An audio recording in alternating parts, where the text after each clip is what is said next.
Good afternoon, everybody. Welcome. My name is Felicia Griffin. I'm the Deputy Director for the Partnership for Working Families. And welcome to this press conference and briefing for our new report, Fire. Any fossil fuel industry bailout will be disastrous for communities of color. I have the honor today to moderate a powerful panel that will dig into the fossil fuel industry's active role in severe illness and death in Black and Brown communities, and why these industries are getting the same bailouts as Wall Street. To read the full report and access the full report, please visit fuelingthefire.org. Also, just some housekeeping notes. We won't have time for traditional Q&A sessions today, but the amazing co-authors of the report, Dina Boo-Berry and Erika Thi Patterson, will be representing or responding to the questions in the chat. Also, if you have any tech issues, the chat and the team will be happy to help you. So today, we have an amazing panel, as I shared before. We have got Congresswoman Rashida Tlaib from Michigan's 13th district with us. Welcome, Congresswoman. Erika Thi Patterson is the co-author of this report and Deputy Campaigns Director at the Action Center on Race and Economy. Judith LeBlanc, the Director of the Native Organizers Alliance. Rabbi Julie Greenberg, she was a climate justice organizer at Power in Philadelphia. Diego Mayen, a member of East Yard Communities for Environmental Justice, and Zolboo Namkhaidorj, sorry about that, who's a youth organizer from Communities for a Better Environment.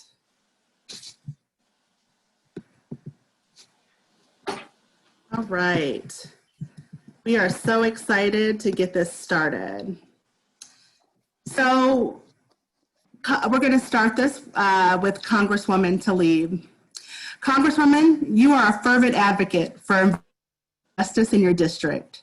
During your tenure in Michigan's House of Representatives, you waged a fight against the Koch brothers and Marathon to get the toxic pollutant petroleum coke removed.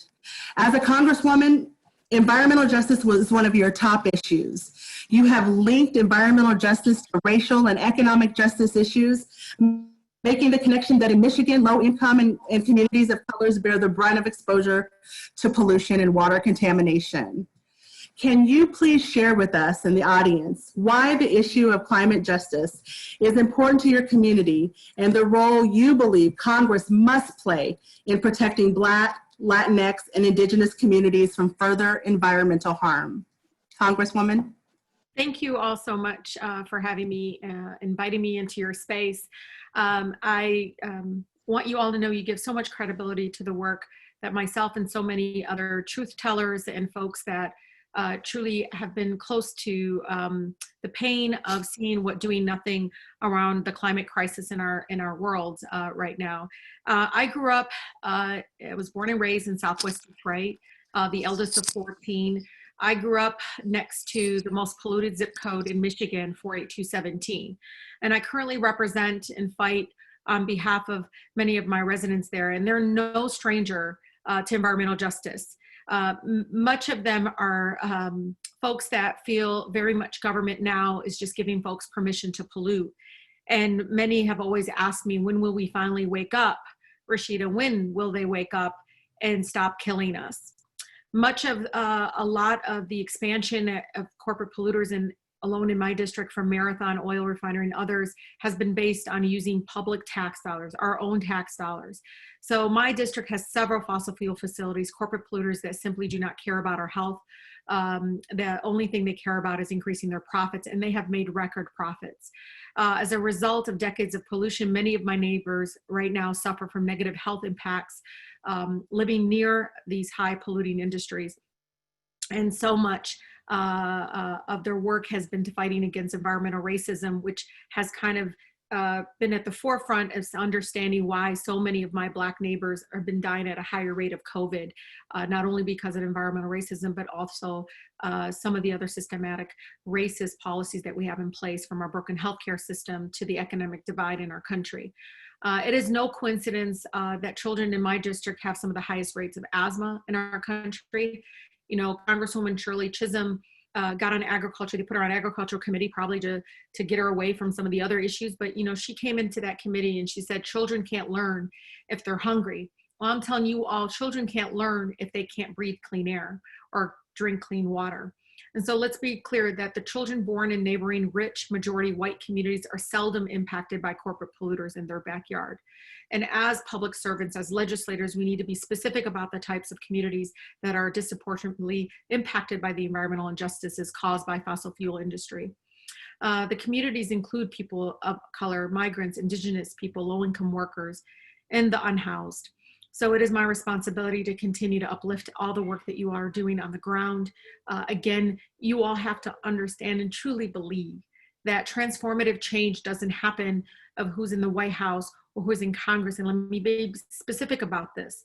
Grace Lee Boggs taught many of us young activists, including myself, that it's the consciousness in the streets, the consciousness outside of the halls of these power places, that the people power movement is what got us the Civil Rights Movement Act. It got us the labor rights movement to become a reality, to be able to unionize, the right to vote, all of those things for women, even though they left women of color out, we still continue to push, right? And so I just want you to know how much power you all have, and that the connection with myself and many others that come from this movement for right to clean air and right to clean water is benefiting from that work. So I want to thank you all so much, because again, we cannot continue to sacrifice our health and lives for the sake of what they call jobs and corporate profits. So thank you all so much.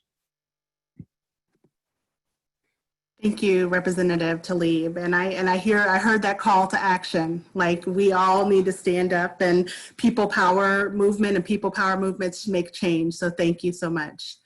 Next, I would like to introduce you to Erika Thi Patterson from ACRE.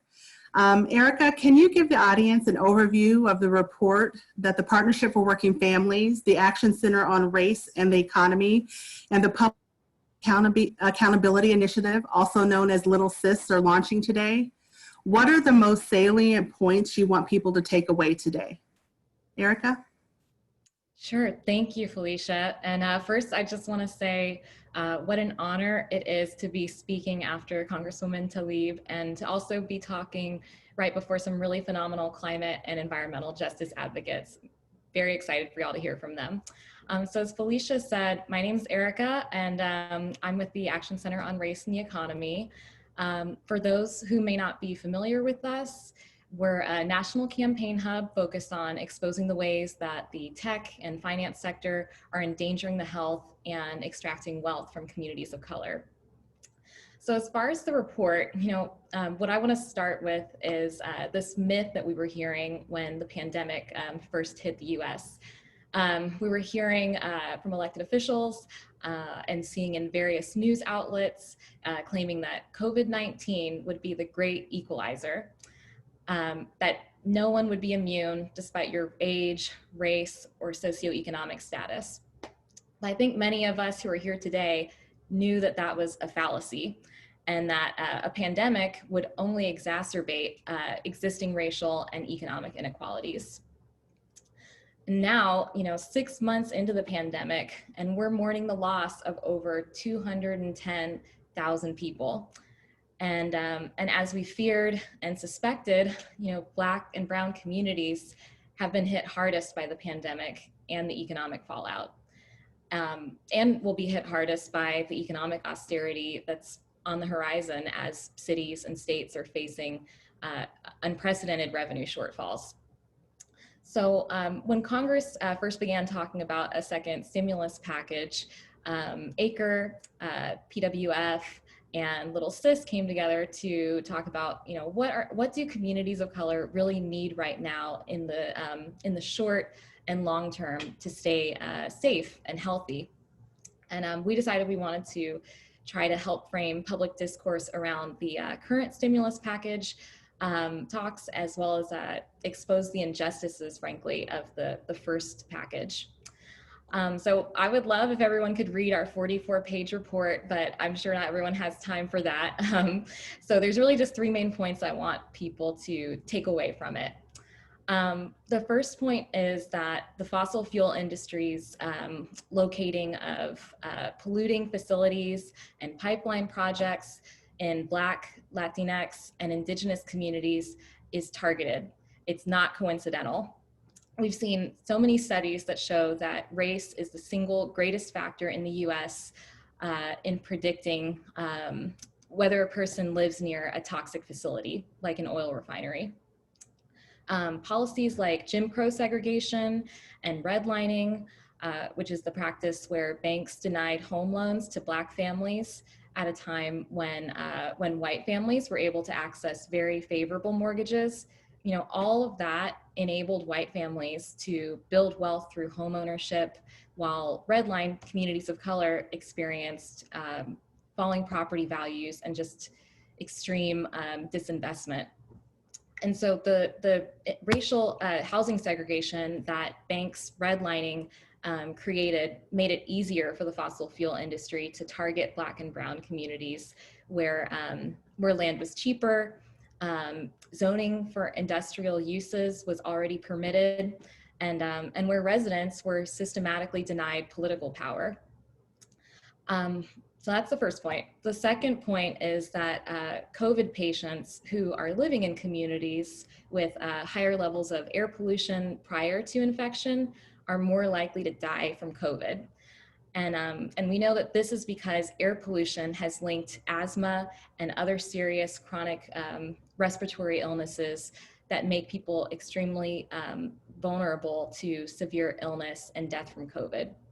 So that's obviously connected to the first point, because we know that people of color, specifically Black, Latinx, and Indigenous people, tend to live closer to facilities that produce air pollution.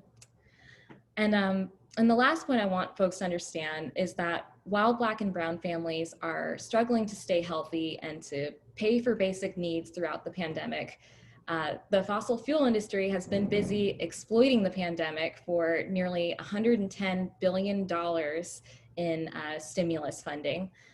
And then even long before the stimulus talks, you know, the industry's also been receiving billions of dollars in public subsidies and in financing from Wall Street for decades. So between 2016 and 2019, you know, global banks like Wells Fargo and JP Morgan Chase provided $2.7 trillion in fossil fuel financing. And our partners at Oil Change International found that the fossil fuel industry received an average of $20.5 billion annually.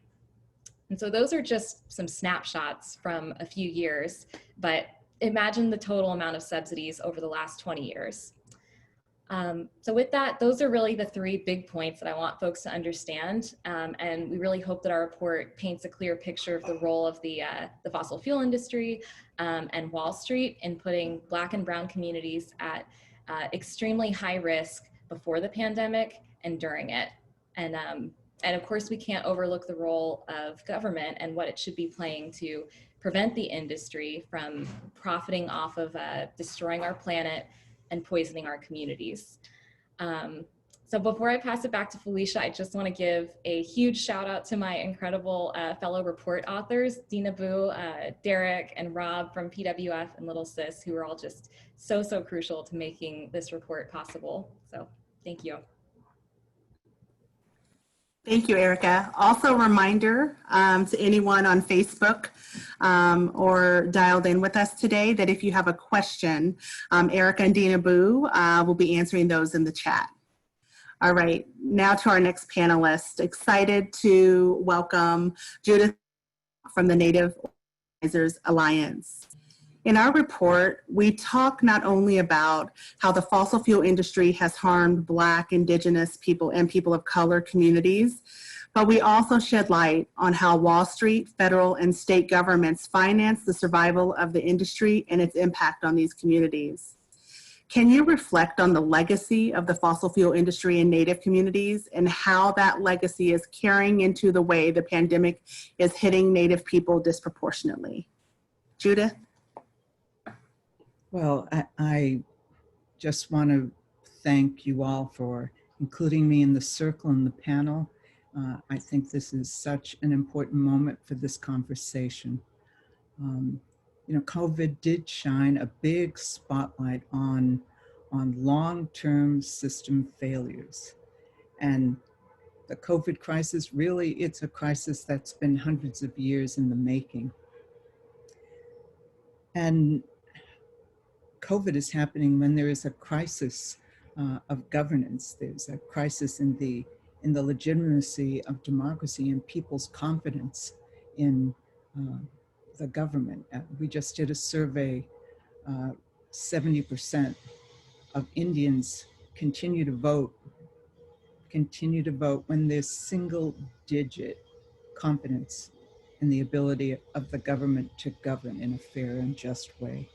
So it's a perfect time for this report, because I think many are not only suffering the effects of COVID, but are questioning why it is that the systems are failing all of our communities. The right to healthcare is a treaty right. And the right to healthcare is a human right for all. And Indian people, we have a special relationship with the role of the federal government, because we have a moral, an inherent, and a legal right to manage, to protect, and to care for the land and water. Not only the land and water that we live on, but the land and water for humanity. When Standing Rock, the battle against Dakota Access Pipeline, jumped off, people did not realize that the tribe in the beginning was leading a struggle to protect its sacred places and its water supply. Truth is, it was a struggle to protect the water that people live, love, and work along the Missouri River for 17 million people. So when we stand for all. And in many ways, the cornerstone to understanding 21st century Indigenous framework and how we see addressing climate crisis is to understand that we are the only peoples who have a collectively owned land base that is self-governed since dirt, that we've been governing since the beginning of time. There's power in that. Yet the fossil fuel industry is running roughshod through the federal government over our treaty rights, over our inherent right to be caretakers of Mother Earth. The fossil fuel industry is not only a driver of climate crisis and is profiting, but it's literally stealing resources for healthcare and for the protection of land and water. So the report cites that in 2020, there was $20 billion worth of government subsidies to fossil fuel industries. And on top of that, $100 billion of tax cuts at a time of such crisis and need, hunger, homelessness, and illness. The fossil fuel corporations are robbing public money. That's the bottom line. You look at the CARES Act, Indian country, our tribes and other specialists, healthcare specialists, said that we would need $20 billion to address the historic impact of long-term underfunding of Indian health services, that we'd need 20 billion. In the CARES Act, we got 8 billion, not even half. And it wasn't dispensed until June or July. So when I talk about the fossil fuel industry stealing from us, that is a direct reflection. That is a direct reflection of that theft. The KXL pipeline struggle is a laboratory to study the impact on health, safety, and well-being of our peoples and tribal lands. Because over the last 10 years, we've been winning. We've been winning legal struggles to protect the land. But the truth is that the fossil fuel industry has been in open collusion with the state government, for example, in South Dakota, criminalizing the right to protest pipelines. And not only has the governor colluded openly with the pipeline company, but also has flaunted the use of masks and turns her back on the fact that at this moment, that man camps for workers coming from outside of South Dakota are being built. And they're being, oops, I timed myself so I wouldn't go on too long, and I can't turn off the timer. So man camps are being built. 800 men coming in to South Dakota, slated for early November, in the midst of the big uptick in COVID in South Dakota. And the truth is that unless we nationalize and indigenize, we're not going to be able to not only address the crisis of the impact of COVID, but in order to address the crisis of the climate and the crisis of the denial of tribal sovereignty. There are many situations where tribal sovereignty has been exercised during COVID.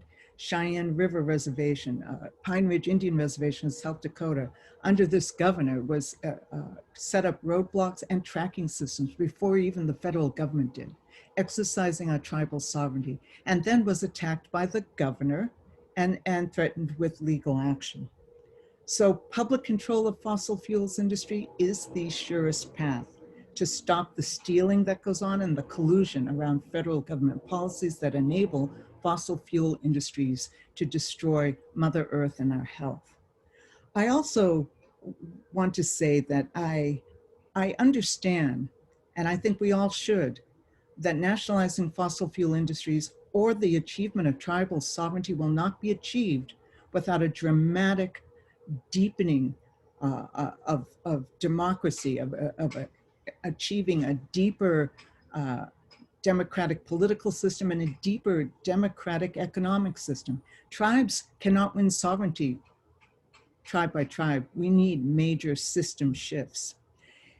I just want to end by saying that we have been working for over 5 years with a tribe in South Dakota to help them establish a tribal water code that would go beyond far beyond EPA, to establish a way of governing that tribal water code, and a way to create a model of how to reintroduce traditional practices to protect the Missouri River bioregion as a model for all of the Oceti-Sakowin tribes in the Missouri River bioregion.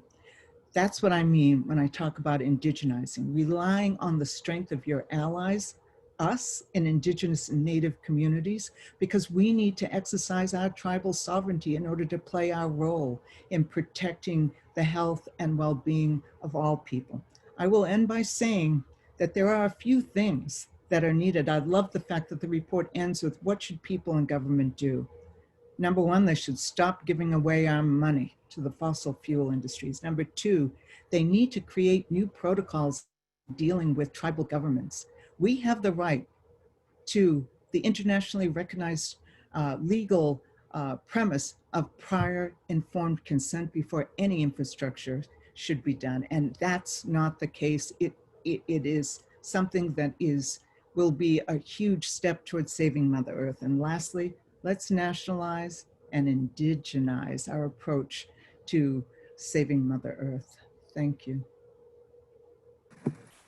Thank you so much, Judith. I am hearing a theme and calls to action. I hope everybody out there is listening. Now I would like to introduce our panelist, Rabbi Julie Greenberg from Power. Rabbi, as a part of the report release, our organizations are also have worked with base building groups to collect personal narratives about local environmental justice fights against the fossil fuel industry. Rabbi, you've been engaged in several fights against the fossil fuel industry in Pennsylvania, where there's a particularly heavy presence. Can you talk about why the fights that Power wages against the fossil fuel industry are racial justice fights? Yes, and first of all, thank you for this invitation to be part of this awesome launch of Fueling the Fire. So important. I direct the climate justice and jobs work in Pennsylvania for Power. I use all pronouns. Power is part of the Partnership for Working Families and the Faith in Action national networks. And we work for racial and economic justice on a livable planet. And what we're finding is that underlying all of our seemingly separate issues, there are some toxic shared roots. So we work on different issues. We work on mass incarceration, apartheid education, climate crisis, extreme economic inequality. But in all these issues, operating underneath is a relentless drive for profit to benefit a very few at the top, while most of us bear the impact of divided families, disinvestment in our health and education, wild climate instability that causes floods, hurricanes, excessive heat and cold, mass refugee migrations, and food insecurity. And we see the use of state violence to protect the white supremacy, the fear, and the division that allows this system to function. And so in all of our campaigns, we're challenging corporate and elite power and saying, no, there are no throwaway people. There are no throwaway places. There are no expendable people or places. We need the icebergs. We need the ocean. We need the jungles. We need the grasslands. We're all interconnected, Black, brown, white, refugee, elderly, immigrant, people with disabilities, children.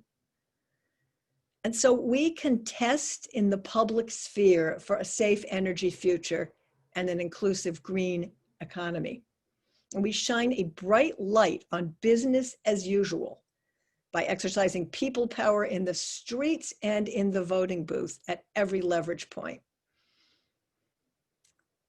Our state is in the grip of the fossil fuel industry. And so we repeatedly have to play whack-a-mole as this industry urges the legislators to use our tax dollars to subsidize the very industry that threatens life and well-being on this planet.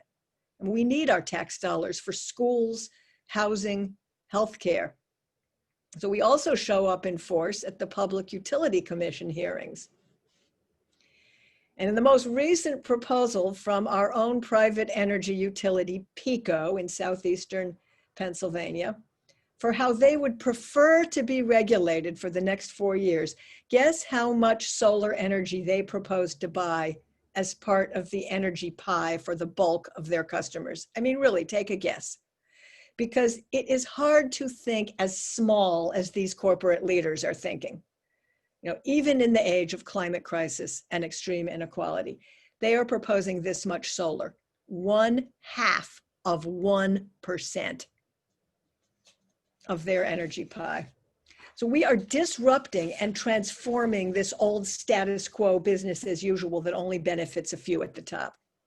Recently, an administrative law judge ruled in our favor after we brought 80 people to testify that the PUC has to take into account our arguments about climate crisis and how it hurts the people most burdened already, environmental justice communities of Black, brown, immigrant, working class people, with further layers of burden. And we have seen these cumulative impacts during the COVID pandemic and how communities with the most pollution are suffering the most from COVID. So we celebrate every victory along the way. These marginalized people are the voices that we are organizing. We need leadership that holds the values of people like Representative Tlaib. We need leaders who will stand up for human communities and the earth that sustains us. We will build a world where everyone belongs, Black lives matter, the earth matters, and all people have a right to breathe. Whew. Thank you, Rabbi. Thank you so much. Yes, I see you get some applause there. I'm really excited to introduce our next two panelists. We've got two folks that are really waging major fights against fossil fuel companies in Richmond, California and Southern California. I'd like to introduce first Diego Mayen from East Yard Communities for Environmental Justice. Diego, can you share with us what it was like growing up in West Long Beach, living near oil and gas facilities like Marathon and Phillips 66? What has it been like for communities living close to these facilities during the pandemic?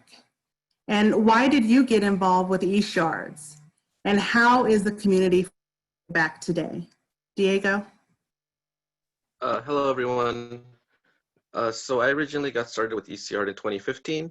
It was kind of something that I hadn't actually planned on. My cousin just asked me to come along to this meeting, and I went, and then ever since then I've been kind of hooked, and I haven't stopped going to their meetings or events ever since. And I've actually decided to start studying environmental science and policy in order to further help fights and struggles that I've now learned about. So growing up in West Long Beach, it's something that at first I didn't really notice how bad the air quality was or how impacted my community actually was. I would notice going like elementary school all the way up to high school in West Long Beach that some days we wouldn't be allowed to like go outside. We would have to stay extra time in class just because the air quality was so bad. And during these times, I didn't really like notice that because as a kid, I wasn't really thinking about like the environment as a whole or what the things around my environment were doing to me. Uh, but then when I got into ECR and started organizing in high school, I realized that it was actually something that unfortunately wasn't abnormal for communities of color. It was something that kind of that is normalized where a lot of communities of color have really bad air quality or are surrounded by polluting factors. Like for example, West Long Beach is surrounded by 2 freeways, a port, a freight corridor, and a refinery. And we have really high rates of asthma.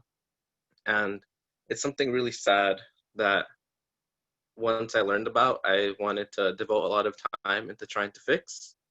And especially during the pandemic, because our immune systems are so compromised due to all the pollution, we do tend to suffer a lot, especially from respiratory illnesses.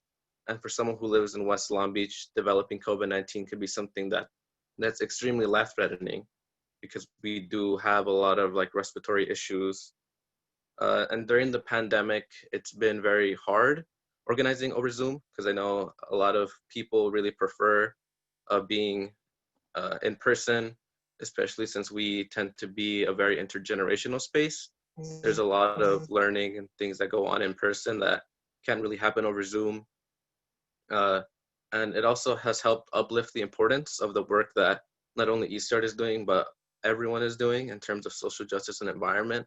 Because as we've seen, the fossil fuel industry doesn't really stop, regardless of a pandemic or not. They just kind of keep going. And in some cases, it feels like they actually have sped up some of their production or things that they're working on. So yeah, it's really helped kind of put into perspective that the work is really important that everyone's doing and that it's something that needs to continue, and we need to continue and organize because all they really care about is profit and not necessarily the people that they're hurting in the process. So yeah. Thank you so much, Diego, and thank you for all of your work. Next, really excited to welcome Zolboo Namkhaidorj from Communities for a Better Environment. Zolboo, you've been a youth organizer with Communities for a Better Environment for almost 3 years. Can you tell us about your community and how Chevron has been treating Richmond residents?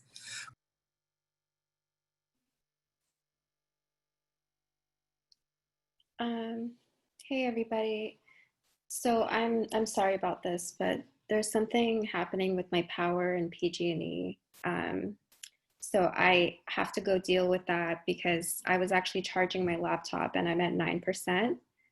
I'm gonna try to log in with my phone if it dies, but yeah, my name is Zolboo Namkhaidorj.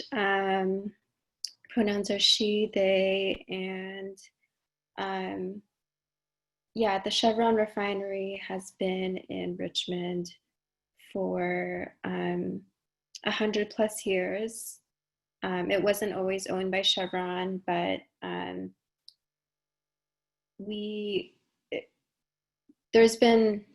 they of course are, you know, the largest polluter in the city.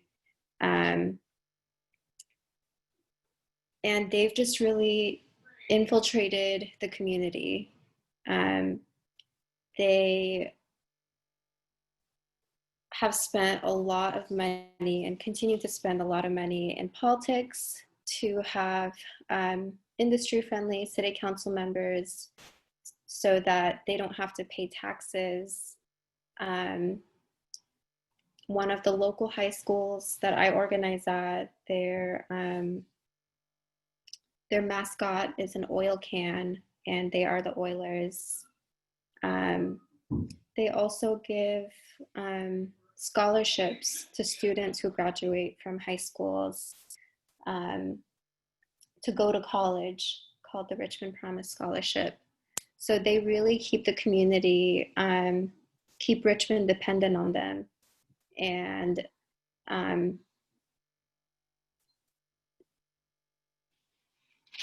so they're really trying to do everything that they can to stay in power, to continue to not pay taxes and exploit the community under the premise of jobs. There are several different figures as to how many jobs they actually provide for local residents, but it's really not a lot. And it's really not a lot, especially when it's compared to just how many jobs can be created if we were to actually invest in just transition. So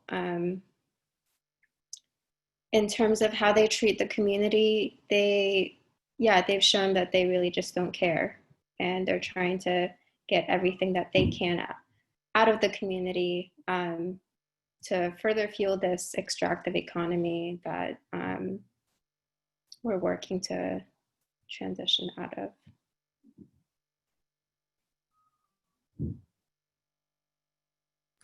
Thank you so much, Zolboo.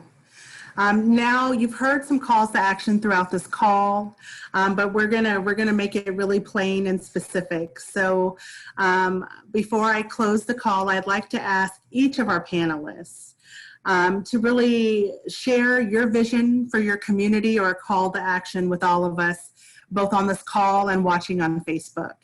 And I'll start with Judith, please.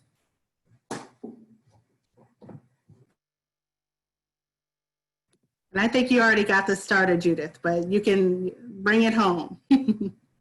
Well, I just want to commit to the authors and to the organizations who put this fabulous report together that we will do everything we can to help develop conversations and the sharing of this report in Indian country.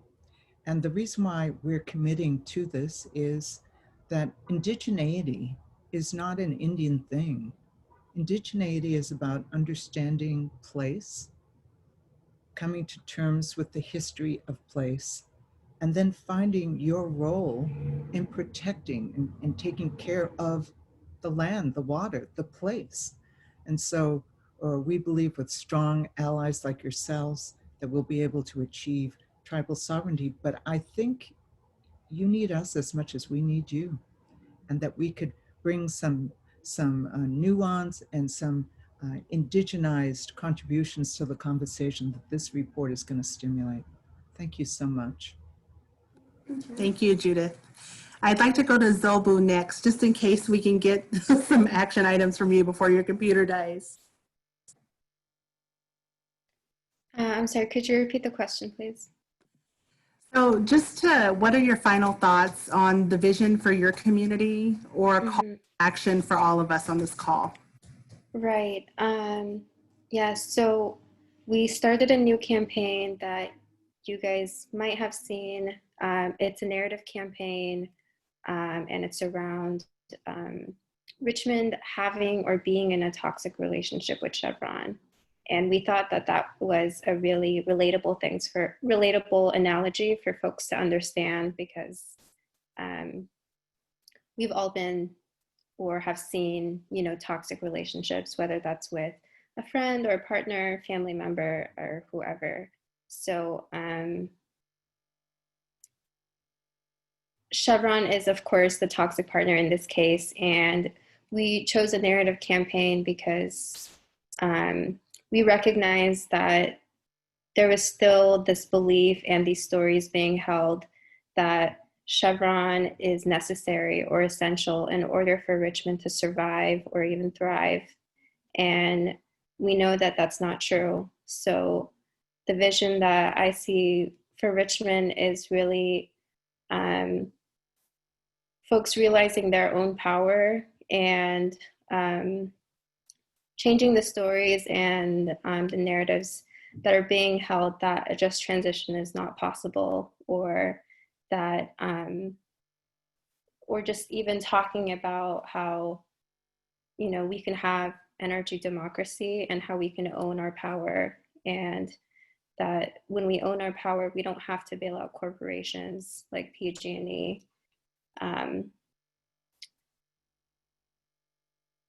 Yeah, and that we shouldn't have to sacrifice or choose between our health and safety, or having a job and economic security. And Yes. thank you so much for having me. Absolutely. Thank you so much. I will go to Rabbi Julie. I think this report, Fueling the Fire, is just really important because truth must be told. And in a democracy, we should have the delight of envisioning the kind of economy we want to live in collectively. And we just may need to reimagine capitalism, whatever name you want to call it. It's not working. And so in a democracy, I think a reimagining, a shifting of power and resources to people who collectively can reimagine the way we want to live. Yes, thank you. Diego? So I guess the vision for my community would be to be able to live and breathe healthily. You know, access to clean water, access to clean air should be a basic human right, and something that we shouldn't have to advocate for. It should be something that's already accessible. And as for a call to action, I guess I mostly just wanted to thank everyone, organizers and people who worked on the report, and all the panelists for doing the work that you're doing. It's really important, and it's something that needs to be uplifted more. So I wanted to thank everyone for their efforts. Yes, thank you, Diego. And Erika? Yes, so first, I just also want to echo everything that my colleagues on this panel have shared already. I would also add to that you know, a just future it's truly only possible if the most impacted people are at the center of crafting the solutions. So that means that frontline Black, Brown, and Indigenous communities must be fully empowered in the restructuring of our economic system to replace extractive industry with sustainable industries that don't harm our planet and people. I'll also just say a little bit about the recommendations from our report as steps to move towards a just future. The first one being that lawmakers really should eliminate all public funding for the fossil fuel industry and adopt regulations that prohibit banks, insurance companies, and private equity firms from financing the industry. And I think Judith already talked about that earlier. So it's great that what's in the report is reflective of what she shared. And building on what Judith had been saying earlier, the second recommendation in the report is that, you know, along the line, that we need to democratize energy production and distribution. And of course, as Judith said, indigenize. And this means that as long as private interests are controlling energy resources for the purpose of profit, the negative impacts of energy production are always going to fall on communities that have systemically been shut out from political power. And then the final recommendation in our report is in the short term, all COVID-related stimulus funding, that means for both the CARES Act and future stimulus packages, Black, Brown, and Indigenous communities must be prioritized, not corporations.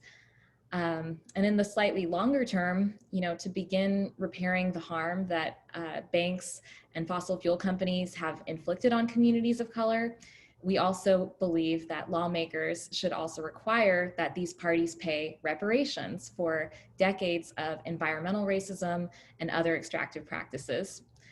And of course, because the government is responsible for permitting those actions, the government also owes these communities reparations as well.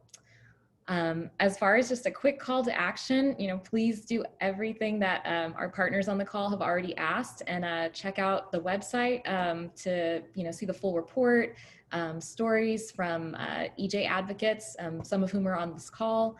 And you can also check out our how-to guide for groups on the ground who are interested in figuring out who's financing major publicly traded oil and gas companies in your community. And just thank you to everyone on the panel. It's been such an honor sharing this space with you. Thank you, Erika. I just want to take this moment to thank all of the guests on the call, all the folks watching this on Facebook, and all of the panelists for your time today. This is not a report that you need to put on the shelf or store in your Google Drive. This is truly a matter of life and death, sickness and health for our communities. And so please, as Erika just said, feel free to visit fuelingthefire.org to read the report, some good reading for the upcoming weekend. Again, we thank you for coming, and please reach out to us if you have questions or want to make connections with any of these panelists. Thank you and have a great day. Thank you.